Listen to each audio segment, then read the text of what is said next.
바이든 대통령은 부자들의 세금을 높이고 중산층을 지원하는 내용의 내년도 예산안을 공개했고, 트럼프 전 대통령은 중국 기업에 높은 관세를 부과해 미국 경제를 지키겠다고 밝혔습니다. 틱톡 금지 법안이 이번 주 연방 하원에서 표결에 붙여집니다. 바이든 대통령이 법안에 서명하겠다는 입장을 밝힌 가운데 트럼프 전 대통령은 반대한다는 입장입니다.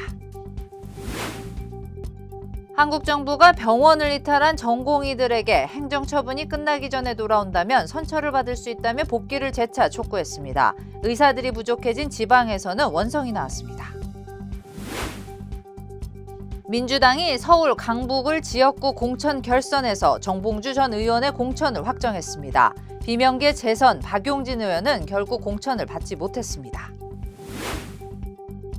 1인 가구 생활비가 가장 많이 드는 도시 탑10 중 7곳이 캘리포니아 도시인 것으로 조사됐습니다. 가장 높은 곳은 뉴욕시로 나타났습니다. 교통사고 및 상해 피해 총 20억 달러 승소. 트럭이나 버스 같은 대형 차량과 교통사고가 나셨습니까? 브라이언 타필라와 시즐로에서 7,450만 불을 승소하였습니다. 상해로 인해 브레인 인저리를 당하셨습니까? 3,170만 불을 승소하였습니다. 한국인 부인이 작은 사고부터 대형 사고까지 친절히 도와드립니다. 213-468-1000번 브라이언 타필라와 시즐로 213-468-1000번. 자주빛을 띠는 최고의 주겸, 바로 이 자주겸입니다. 한국무형문화유산 자주겸 국가명인 도예선생의 최상질 명인 자주겸을 K힐링에서 독점으로 판매합니다. 이천도 고열에서 불순물을 완전히 제거한 용융 주겸. 여러분들의 건강에 많은 도움이 되었으면 좋겠습니다. 우리 가족의 건강 명인 주겸으로 지켜보세요. 주겸은 역시 K힐링. 323-730-8880. 귀한 약초의 고장 함양. 함양산삼 70%는 진한 산삼의 기운을 느낄 수 있는 보약 중에 보약입니다. 이야, 역시 70%. 진짜 산삼은 이렇게 먹는 거죠. 산삼 70%로 진하게, 효과는 확실하게. 대한민국 산삼의 파워. 함양산삼 70%. K힐링에서 만나보세요. 산삼 그대로. 대박 찬스 1+1 세일. 시청자 여러분 안녕하십니까? 한인사회 중심 뉴스 SBS 이브닝 뉴스입니다. 오늘은 이날의 앵커의 휴가로 제가 대신 뉴스 전해드리도록 하겠습니다. 첫 소식입니다. 4년 만에 재대결로 달아오르고 있는 바이든과 트럼프 두 전현직 대통령의 공약 경쟁이 뜨거워지고 있습니다.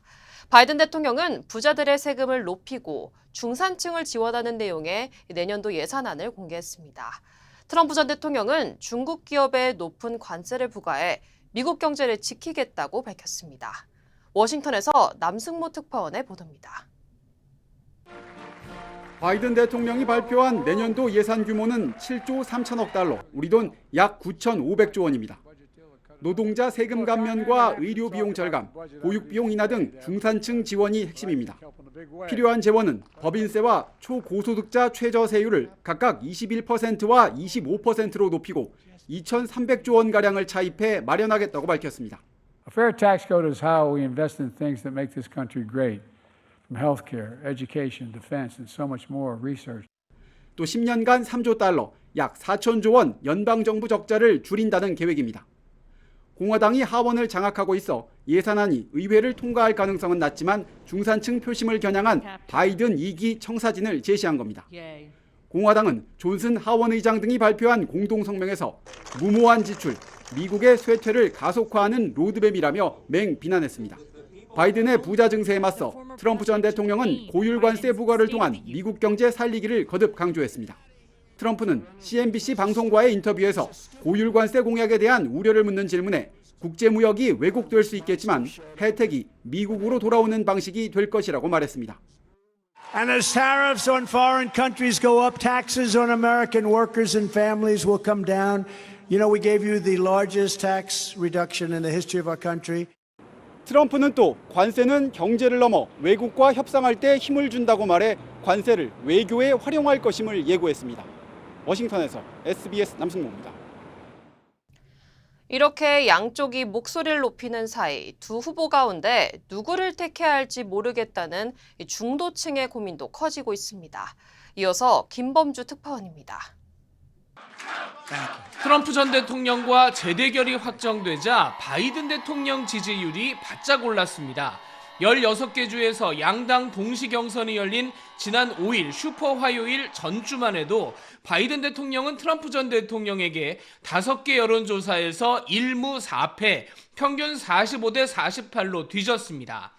그런데 재대결 확정 전후엔 2승 1무 2패, 평균 43대 43으로 동률을 만들었습니다. 작년 가을 이후 트럼프 우세가 이어져 오다가 판세가 정해지자 지지 세력이 결집을 시작한 것으로 해석됩니다. 이런 상황을 반영하듯 지난주 목요일 국정연설 이후 24시간 동안 바이든 대통령은 $10,000,000, 우리 돈 130억 원이 넘는 후원금을 모으기도 했습니다. 트럼프 진영보다 2배 반이 넘는 자금을 보유하게 됐는데 이번 달에만 격전지 광고에 400억 원을 쏟아붓기로 했습니다. 하지만 중도층의 고민은 더 깊어지고 있습니다. We have Biden and Trump to choose from. It's disgraceful. It's just disgraceful. We don't need two octogenarians in office. 한 여론조사에서 30%는 두 사람 다 대통령직을 잘 이끌지 못할 것이라고 답했고 무소속 후보들까지 합친 조사에선 케네디 후보가 10% 안팎을 모으면서 특히 바이든 대통령 표를 잠식하고 있습니다. The American electorate is somewhere between, troubled and bothered by. Their approval ratings are really quite low. 결국 이 중도층 표심이 어디로 향하는지가 대선 주요 가늠좌가 될 전망입니다. 뉴욕에서 SBS 김범주입니다. 바이든 대통령이 틱톡 금지 법안에 서명하겠다는 입장을 밝힌 가운데 트럼프 전 대통령은 반대 의사를 밝혔습니다. 젊은 유권자들의 표심을 고려해 반대의 목소리를 내고 있다는 분석인데 틱톡 금지 법안은 이번 주 연방 하원에서 표결에 붙여집니다. 하주은 기자의 보도입니다. 이번 주 수요일 연방 하원 표결에 붙여질 예정인 틱톡 금지 법안. 중국 기업인 바이트댄스가 틱톡을 매각하지 않을 경우 사용을 금지시키는 것이 주요 내용입니다. 연방의회에서는 틱톡을 국가 안보에 대한 위협으로 간주해 사용 금지해야 한다는 목소리가 높습니다. Chinese Communist Party is very accomplished at playing whack-a-mole. What's the concern, of course, is there's a lot of kids and a lot of adults who are providing a lot of their personal identifiable information, everything on their phone, to the Chinese Communist Party. 더구나 민감한 개인정보에 대한 중국의 데이터 수집과 접근을 막아야 한다는 주장도 힘을 얻고 있습니다. I want TikTok to continue. I don't want the People's Republic of China controlling the data, the access to the data, and manipulating the data that they are doing. I think everybody should have access to these apps. And by the way, I'm not happy that Republicans aren't doing something about privacy in a far broader way. People have no idea how much information they're giving away about themselves or how it is being used. And like it or not, it's all not being used in a good way. And that's a threat to our national security as well. 이미 바이든 대통령이 법안에 서명할 뜻을 밝힌 상황에서 오히려 트럼프 전 대통령은 틱톡 금지법에 대해 모호한 입장을 내놨습니다. 트럼프는 SNS를 통해 틱톡을 없앤다면 페이스북이 2배로 성장할 것이라며 페이스북에 더 많은 권력을 주어선 안 된다는 주장입니다. 일부에서는 트럼프 전 대통령이 틱톡 사용이 많은 젊은 유권자들을 의식하고 있다는 지적이 나오고 있습니다. 무려 1억 7천만 명의 미국인이 사용하는 틱톡은 지난해 미국 시장에서 가장 많은 수익을 올리기도 했습니다. LA에서 SBS 하주은입니다.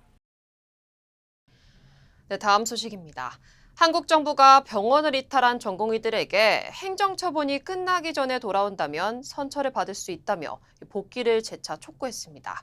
먼저 이현정 기자입니다. 이탈 전공의들에 대한 면허정지 처분 절차를 진행 중인 정부는 이탈 기간에 따라 처분 수위가 달라질 수 있다며 조속한 복귀를 재차 촉구했습니다. 행정처분 절차가 완료되기 전에 전공의가 복귀하게 되면은 그 전공의에 대해서는 최대한 선처를 할 예정입니다. 최소 3개월 면허정지라던 정부 원칙이 완화된 것이라는 해석이 나오자 대통령실 고위 관계자는 의사들이 돌아오는 것은 환영한다면서도 언제까지 인내할 순 없다고 설명했습니다. 정부는 공중보건의사와 군의관 158명을 빅5 병원과 지역 국립대병원 등 전국 20개 주요 병원에 파견했습니다. 다음 주에 2차 파견을 진행하겠다고도 밝혔습니다. 기존에 있는 의료진으로 이제 순환 배치를 한다든지 또 2단계 계획이 있습니다. 이 공백이 생기지 않도록 이렇게 해 나가도록 할 계획입니다. 공중보건이 의존도가 높은 지역에선 첫날부터 우려가 터져 나왔습니다. 경기도 연천군 유일한 응급실에서 일하던 의사 5명 중 공보의 2명이 차출됐습니다. 유일한 의료기관 하나인데 응급의료기관인데 응급실은 지켜야 되니까 가서 응급실 좀 봐달라. 의사협회 비대위도 공보의 차출이 의료 취약진은 물론 파견 병원에도 혼란을 일으킬 거라고 비판했습니다. 손발이 맞잖아 발생할 수 있는 문제들을 정부는 전혀 고려하지 않았습니다. 더 큰 문제는 격오지 주민들에 대한 의료와 군의료 공백 문제에 대한 대안이 전혀 없다는 점입니다. 의대생들의 동맹 휴학도 이어지는 가운데 이주호 부총리가 의과생 대표에게 대화를 제안하며 참여 의사를 요구했습니다. SBS 이현정입니다. 일각에서는 병원으로 복귀하는 의사들이 비난을 받고 있다는 말이 나오자 정부는 의료 현장에 남거나 돌아올 의사들을 보호하기 위한 대책을 내놨습니다. 복귀하는 의사들이 불이익을 받지 않게 하고 실제 이런 일이 생길 경우 신고를 받는 부서를 오늘부터 운영하기로 했습니다. 민경호 기자입니다. 지난 7일 인터넷 커뮤니티 사이트 DC인사이드에 올라온 문서입니다. 대한의사협회 내부 문건이라면서 의협 로고, 회장 직인과 함께 지침 사항 등이 적혀 있습니다. 집단행동 불참 인원 명단을 작성하고 이를 유포하라는 내용이 포함됐습니다. 비슷한 시기 다른 온라인 커뮤니티에 집단행동에 참여하지 않는 의사 명단, 이른바 전공의 블랙리스트가 올라왔던 만큼 의협이 명단 작성을 사주한 것 아니냐는 의혹이 불거졌습니다. 누가 이런 문건을 만들었는지 확인하기 위해 경찰이 DC인사이드를 압수수색했습니다. 의사명 작성자의 정보인데 저희가 갖고 있는 정보는 다 드렸습니다. 의협은 통상적인 공문엔 협회 주소와 문서번호, 시행 일자 등이 담기는데 해당 문건은 형식이 다르다며 검찰에 고발장을 냈습니다. 회장 직인 모양은 비슷하지만 누군가 직인을 도용해 위조했을 가능성이 있다는 겁니다. 의사 집회에 제약회사 직원을 동원했다는 글도 허위라며 작성자를 고소한 의협 비대위 임원은 경찰에 나와 고소인 조사를 받았습니다. 경찰은 전공의들에게 사직 전 병원 자료를 삭제하라고 종용하는 내용의 행동 지침을 작성한 전공의도 소환해 조사했습니다. 경찰은 오늘 정부가 전공의 집단 행동을 부추겼다고 고발한 의협 간부 가운데 김태구 의협 비대위원장 등 아직 조사를 받지 않은 나머지 3명을 동시에 불러 조사할 예정입니다. SBS 민경호입니다. 안녕하세요, 강석호입니다. 예전에 촬영 마치고 오면 바로 쓰러졌거든요. 아내가 권해서 효소만 먹고 있는데 확 달라졌어요. 우리 나이에는 꼭 보충해줘야죠. 요즘 피곤한 줄도 모르고 살아요. 소화도 잘 되고. 역시 아내 말 듣기 잘했죠? 아니, 역시 효소환. 108가지 성분을 3번 발효한 우메켄 효소환. 효소 우메켄 효소환으로 꼭 보충하세요. 우메켄. 네, 한국 정치권 소식 하나 전해드리겠습니다. 민주당이 어젯밤 서울 강북을 지역구 공천 결선에서 정봉주 전 의원의 공천을 확정했습니다. 의정평가에서 낮은 점수를 받고도 결선에 올랐던 비명계 재선 박용진 의원은 결국 공천을 받지 못했습니다. 최재영 기자의 보도입니다. 서울 강북을 현역 박용진 의원과 정봉주 전 의원 간 결선 결과 정 전 의원이 승리해 공천을 확정지었습니다. 민주당 선관위는 별도로 득표율을 공개하지 않았지만 박 의원은 입장문을 내고 박용진, 정봉주 두 후보의 권리당원 득표율이 51.79% 대 48.21%, 안심번호 응답자 득표율이 51.62% 대 48.38%였다고 공개했습니다. 박 의원이 현역 의원 하위 평가로 30%의 감산 페널티를 적용받아 득표율은 앞섰지만 패하게 된 겁니다. 박 의원은 민주당의 승리를 위해 묵묵히 헌신하고 강북구 발전을 위해 작은 역할이 남아 계속해 가겠다면서도 권리당원 투표율이 75%로 이례적으로 높았다는 점을 함께 밝히며 믿을 수 없는 결과를 말씀드리게 돼 죄송하다고 덧붙였습니다. 하위 평가를 받은 비명계 박광온, 윤영찬, 김한정 의원 등이 경선에서 줄줄이 탈락한 가운데 박 의원 역시 하위 평가의 벽을 넘지 못한 겁니다. 청년 전략 지역구로 선정된 서울 서대문 갑 지역에선 대장동 변호인으로 친명으로 분류되는 김동화 후보가 본선에 오르게 됐습니다. 경기 화성정 지역에선 비례 전용기 의원이 승리하면서 국민의힘 유경준 개혁신당 이원욱 의원과 대결하게 됐고 세종갑 지역에선 이영선 변호사가 경선에서 승리했습니다. 민주당은 오늘 하위 20% 평가를 받아 20% 감점을 받는 또 다른 비명계 송갑석 의원 지역구 광주 서갑 경선 결과를 발표할 예정입니다. SBS 최재영입니다. 네, 축구대표팀 내부 갈등으로 큰 파문을 일으켰던 이강인 선수가 다시 한국 대표팀에 발탁됐습니다. 자세한 소식 이정찬 기자입니다. 임시사령탑으로 이번 달 북중미 월드컵 2차 예선 태국과 2경기를 지휘하는 황선홍 감독은 23명의 대표팀 명단을 어제 발표했습니다. 주장이자 에이스인 손흥민은 물론 지난달 아시안컵 기간 중 손흥민과 물리적 충돌까지 빚어 거센 비난을 받았던 이강인도 포함시켰습니다.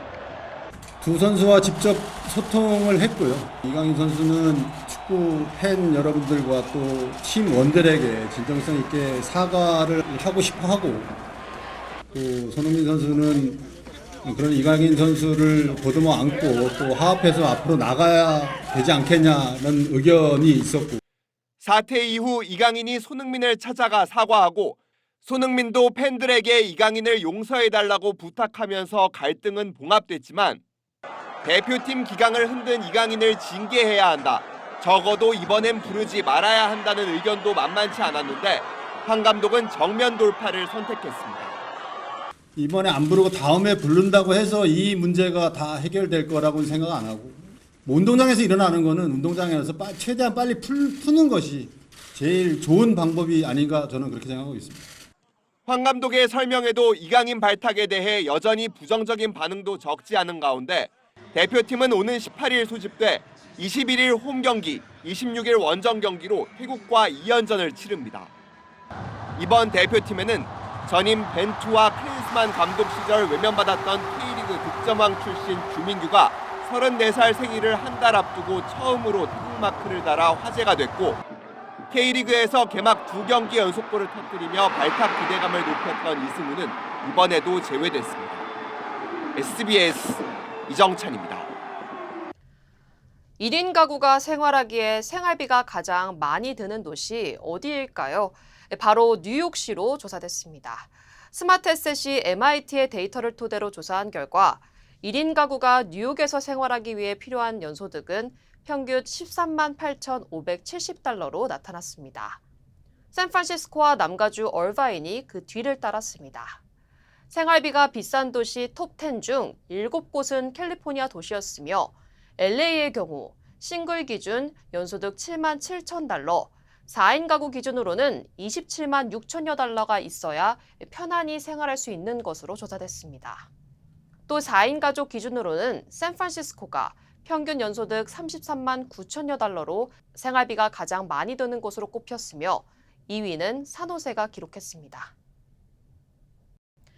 그동안 고금리와 매물 부족으로 찬바람이 불었던 주택시장에 훈풍이 불어올 전망입니다. 전문가들은 최근 모기지 금리가 하락하고 시장에 매물이 들면서 주택 매매가 늘고 있다고 분석했습니다. 보도에 전영훈 기자입니다. 높은 금리에 부족한 매물, 그리고 계속 오르는 가격까지. 지난 몇 년간 주택시장을 얼어붙게 만든 주요 원인입니다. 최근 들어 주택 매매가 다시 활기를 띨 조짐을 보이고 있습니다. 전문가들은 가을 새학기 시작 이전에 주택을 구입해 이사하려는 수요가 시장을 움직이고 있다는 분석입니다. In the past 2 years, we have had a historically low inventory. We are seeing an improvement in the consumer confidence about home buying process. 무엇보다 시장에 나오는 매물이 늘고 모기지 금리가 느리지만 내리고 있는 점에 주목하고 있습니다. 지난해 2월 말 6.94%였던 30년 고정 모기지 금리는 지난주 6.88%로 소폭 하락한 것으로 나타났습니다. We had a substantial price increase in the past 3 years, about 30-40% price gain in many parts of the country. 전문가들은 한동안 집값의 하락은 기대하기 힘들지만 주택 거래는 조금씩 활기를 띨 것으로 전망했습니다. SBS 전영웅입니다. 캐런 베스 LA 시장이 주도한 노숙자 이주 정책 인사이드 세이프에 대한 감사가 이루어질 예정입니다. LA 인권연합 변호사들이 제기한 소송에 대한 청문회가 지난 7일 열렸는데 데이비드 카터 연방판사가 모든 홈리스 정책에 대한 독립적인 회계를 원한다고 밝힌 겁니다. 카터 판사는 노숙자 퇴치에 공공자금이 어떻게 지출되고 있는지 우려하며 인사이드 세이프에 참여한 업체를 포함해 비영리 홈리스 서비스 제공업체들에 대한 자세한 정보를 제공할 것을 요구했습니다. 베스 시장은 세부 사항 해결을 위해 오는 18일 LA 다운타운 법정에 출석할 예정입니다. 이런 와중에 케네스 메이야 LA시 감사관도 올해만 2억 5천만 달러가 투입되는 인사이드 세이프에 대한 집중 감사를 시작한다고 발표했습니다. 베스 시장의 공약 중 하나인 인사이드 세이프 프로그램에는 지금까지 총 8천여만 달러가 투입돼 노숙자 2만 1천여 명이 구조된 것으로 알려졌습니다. 도산 안창호 선생의 서거 86주기 추모식이 지난 9일 LA 대한인국민회관에서 개최됐습니다. 미주 도산 안창호 기념사업회와 대한인국민회 기념재단 그리고 LA 흥사단이 주관한 이날 행사에는 민병용 상임고문과 LA 흥사단 보이스카우트 팀 등 150여 명이 참석해 도산의 업적을 기리고 자신의 삶을 되돌아보는 시간을 가졌습니다. LA 흥사단의 이기욱 대표는 도산 정신을 간직하고 미래를 향해 나아가야 하며 후세들에게도 정신이 이어지길 소원한다고 강조했습니다. 여러분, 잠이 보약이라고 하죠? 잠도 푹 자고 면역력도 올려주고 혈액순환도 잘 되고 거기에다가 피로회복까지 된다면 정말 최고겠죠. 힐링 매트를 사용해 보신 분들 정말 칭찬이 대단하셨습니다.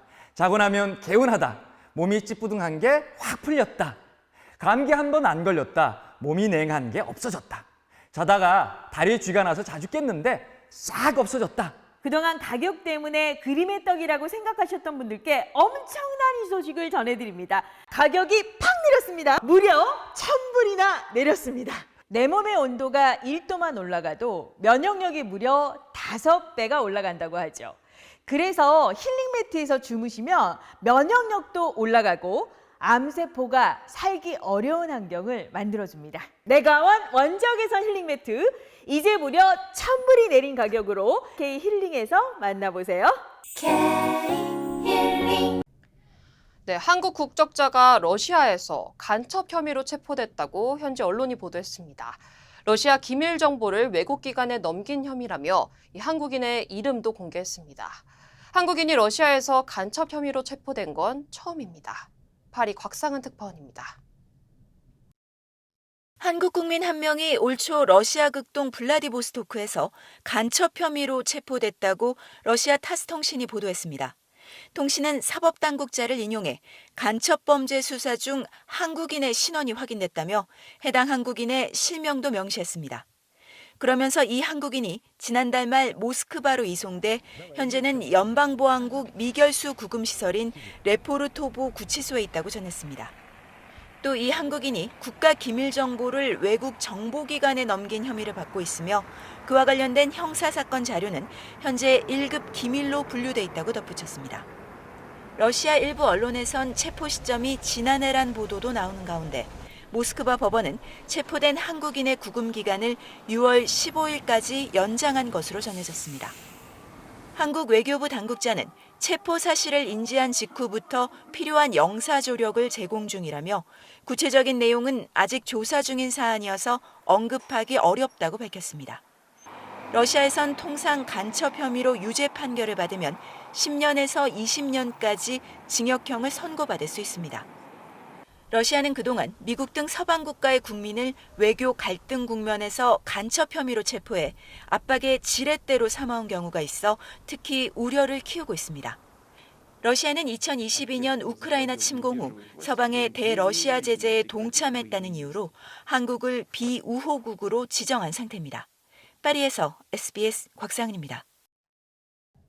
공천이 마무리 단계에 들어선 민주당은 조만간 선거대책위원회 체제로 전환하겠다는 계획입니다. 이재명 대표는 이해찬 상임고문, 김부겸 전 총리와 통합형 선대위를 꾸리기로 했습니다. 한미 연합훈련에 반대한 인사가 연합 비례대표 후보로 선정된 데 대해서는 민주당 안에서도 우려가 나왔습니다. 정반석 기자입니다. 충남 홍성시장을 찾은 민주당 이재명 대표. 총선은 패륜 정권 심판의 날이라며 이태원 참사와 해병대 최상병 사망 사건, 양평고속도로 등 5대 실정 심판을 주장했습니다. 국민을 업수히 여기는 그야말로 패륜 정권이다. 맞습니까, 여러분? 4월 10일 심판의 날에 이채, 양명주 5대 실정을 심판하고자 합니다. 천안을 찾아 충남을 국토균형 발전의 전진기지가 되도록 기반시설과 광역교통망 확충을 공약했습니다. 당내 공천 갈등은 수그러드는 모양새입니다. 선대위원장 참여를 고심하던 김부겸 전 총리가 선대위 합류를 수락해 이재명, 이해찬, 김부겸 3인이 함께 이끄는 통합선대위 구성이 완료됐습니다. 친명이니 친문이니 하는 이런 말들 이제 우리 스스로 내다버립시다. 우리는 다 민주당입니다. 공천 갈등을 빚었던 임종석 전 대통령실 비서실장은 이제 친명도 비명도 없다며 이 대표 중심의 단결을 호소했고, 고민정 의원도 최고위에 복귀하며 문명 갈등은 봉합 국면을 맞았습니다. 민주당은 선대위 명칭을 정권심판 국민승리선대위로 정하고 혁신, 통합, 국민참여, 정권심판을 핵심 키워드로 제시했습니다.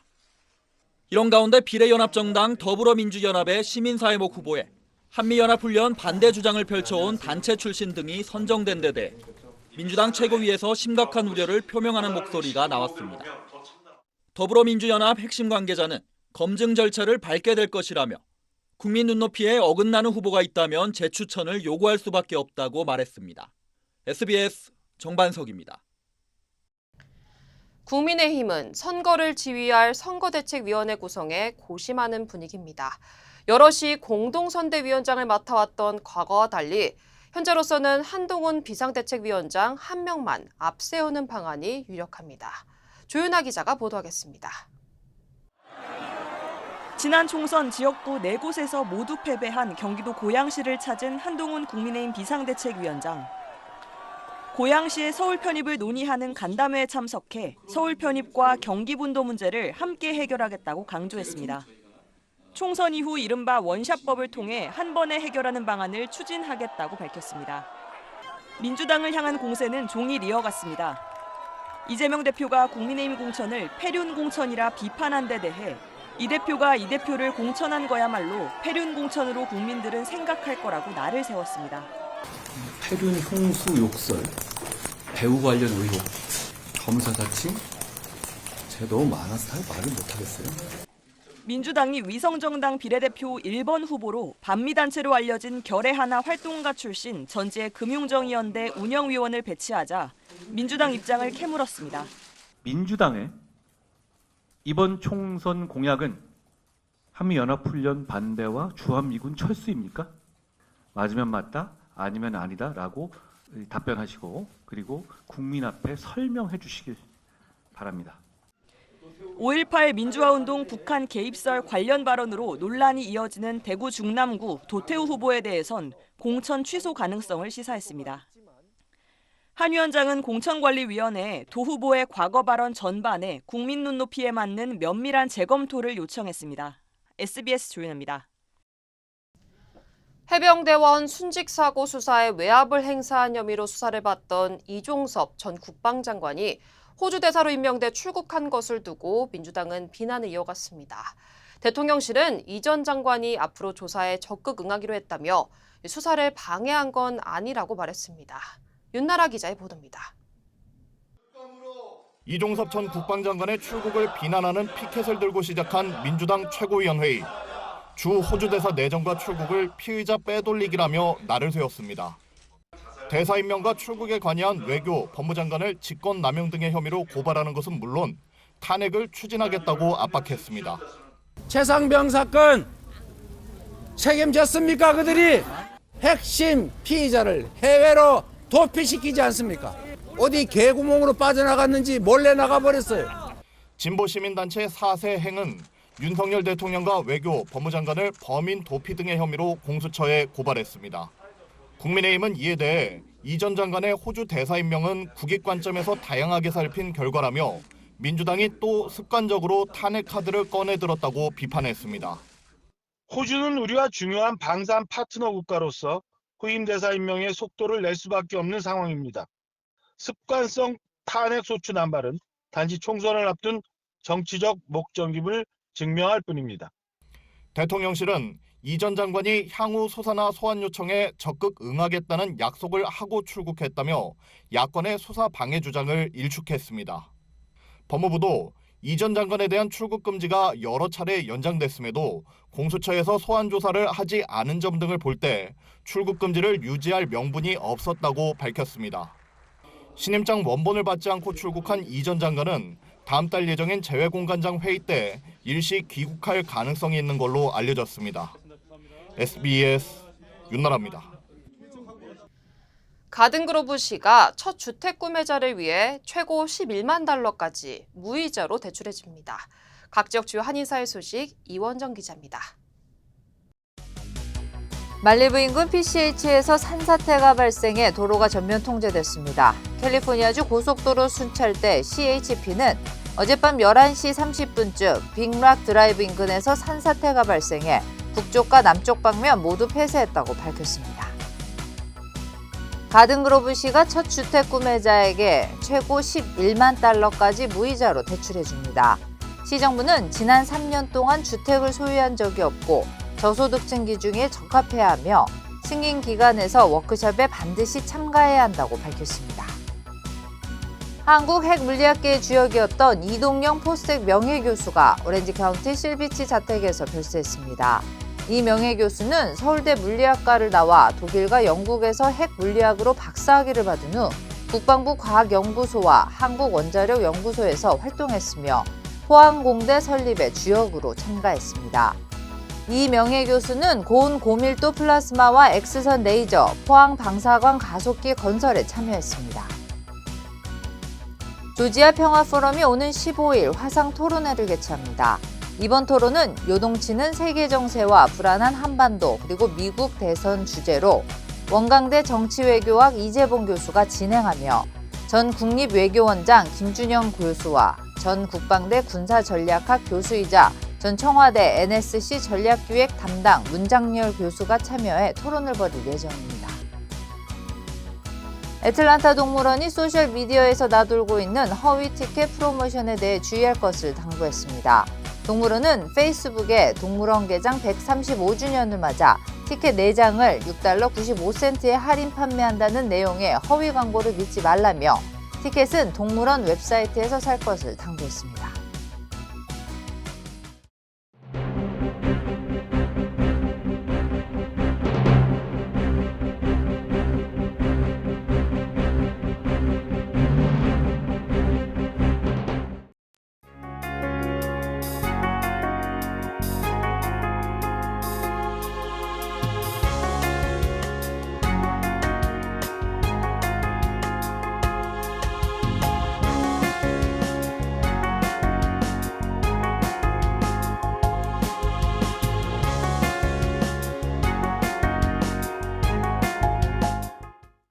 교통사고 및 상해 피해 총 20억 달러 승소.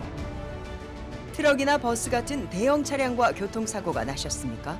브라이언 타필라와 시즐로에서 7,450만 불을 승소하였습니다. 상해로 인해 브레인 인저리를 당하셨습니까?